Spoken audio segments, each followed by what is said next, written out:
Do you know Labubu, or those blind box figurines that instantly sell out once they hit the shelf?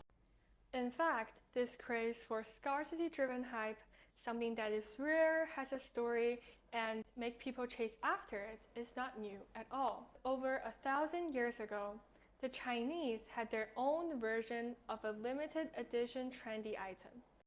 It was miso porcelain, or called secret color porcelain. So today, my talk is about how we can use the inspiration of blind box culture to think about ways of bringing miso porcelain, this ancient art form, back to modern life. To unpack how miso porcelain and blind box culture can intersect, let's take a closer look at 3 core features of miso porcelain, each of which reveals unexpected parallel with Labubu and points to ways we can bridge this ancient art form and modern trends. First, miso porcelain is not just a beautiful vessel. It is also a witness to history. 1,000 years ago, miso porcelain of the highest quality is primarily reserved for royal use, a fact exemplified by the dragon-decorated bowl exhibited in the Metropolitan Museum of Art in New York. Further evidence was from the 1987 discovery of several miso porcelain pieces in Famen Temple, an imperial Tang Dynasty temple located in Xi'an. Among these artifacts was an 8-sided water vase. Beyond serving imperial needs, miso porcelain stood as a standout commodity along the maritime Silk Road, finding its way to destinations across East Asia, Southeast Asia, and even as far as Africa. At one point, it was even presented as a diplomatic gift to the Japanese imperial court, where it became part of royal ceremonies. The thriving of miso porcelain was because it carried a rich cultural narrative, representing China's craftsmanship and prestige in global exchange. Much like how Labubu gains popularity through storytelling, with its ugly cute image, limited releases, and narrative of rarity. To make miso porcelain resonate with young people today, it needs a new narrative translation, one that turns its historical weight into a story this generation can feel connected to, just as they launch to Labubu's craftsman lore. The second feature is its craftsmanship.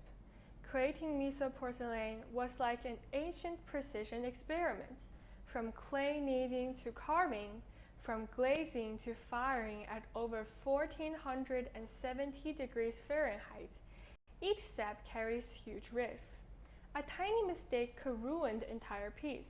What's more, artisans placed each item in a Sager box during firing.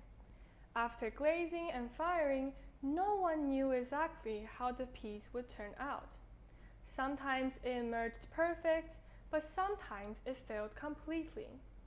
This element of unpredictability, surprise, and risk-reward is surprisingly similar to the allure of blind boxes, where the unknown of what's inside drives excitement.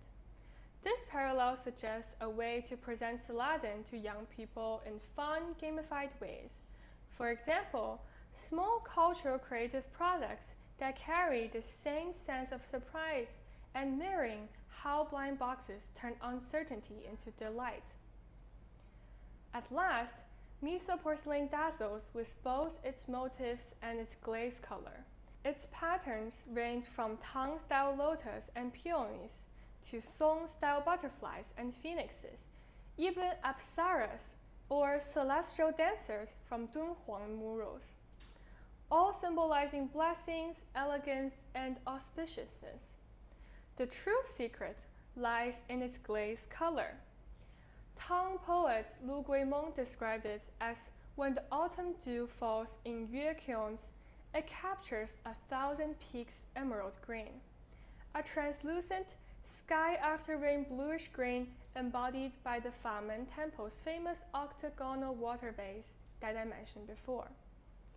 Labubu too owes its cultural power to aesthetics, not just scarcity, but community-driven visual identity.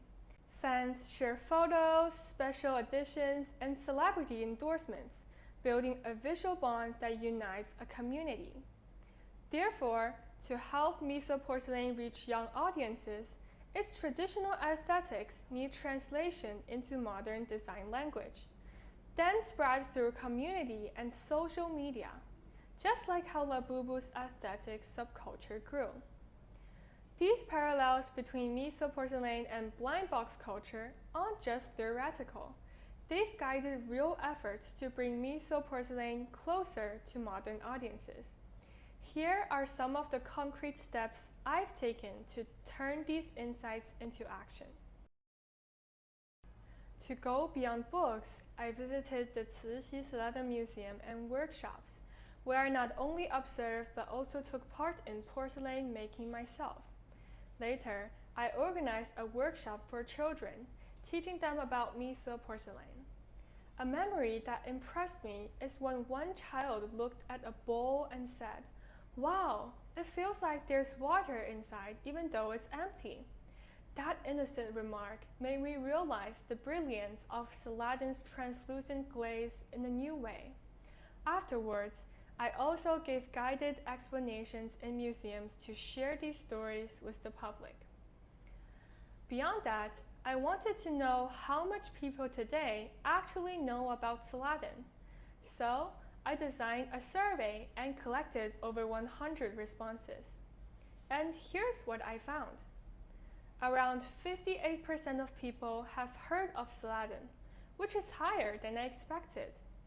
But only 19% have heard of Miso porcelain, showing a gap in awareness. For young people, aesthetics matter more than functionality, just like Labubu, where emotional and visual appeal outweighs utility. The most popular culture creative products are small, affordable, collectible ones like fridge magnets and pendants. Doesn't that sound just like the accessibility of blind boxes? Considering this, why not make Miso porcelain themed blind box items, like keychains or magnets with different patterns and glaze shades? That way, Celadon can enter people's daily lives with the same surprise and joy of opening a blind box. Furthermore, my designs for modern Miso porcelain culture products draw inspiration from authentic Miso porcelain shards, with a focus on translating traditional motifs into wearable daily use items. A circular crowd and crane motif, an age-old symbol of peace and love, is selected for application on handbags, for example. Addressing the challenge of a fuzzy, old pattern rubbings, the process prioritizes preserving the smoothness and precision of the ancient designs, a detail that highlights the remarkable skill of ancient artisans who sketched the clay without digital tools.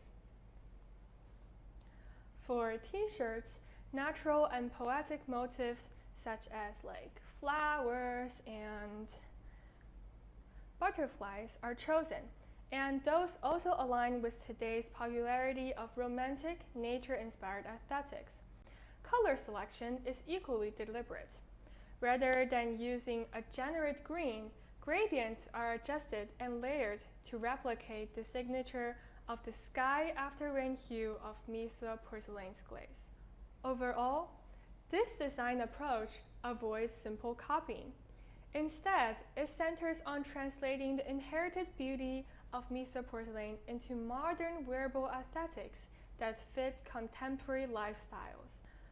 Last but not least, to expand outreach, I'm building a dedicated website, Glowing Celadon, which will serve as a platform to document, display, and spread the beauty of Miso porcelain to a global audience. All these efforts, learning, researching, designing, and sharing, circle back to a bigger idea. Cultural heritage doesn't have to be stuck in the past or locked in a museum. It can be reborn when combined with contemporary culture. By aligning it with modern consumption habits, small, collectible, aesthetic products, we can make its preservation economically viable. So, I want to leave you with a thought. How many other traditional arts could, like Saladin, find new vitality by connecting with today's cultural trends? Perhaps the next viral blind box won't be a cartoon figurine. It could come from a kiln 1,000 years ago. So let's not just admire history from afar. Let's bring it to our lives again.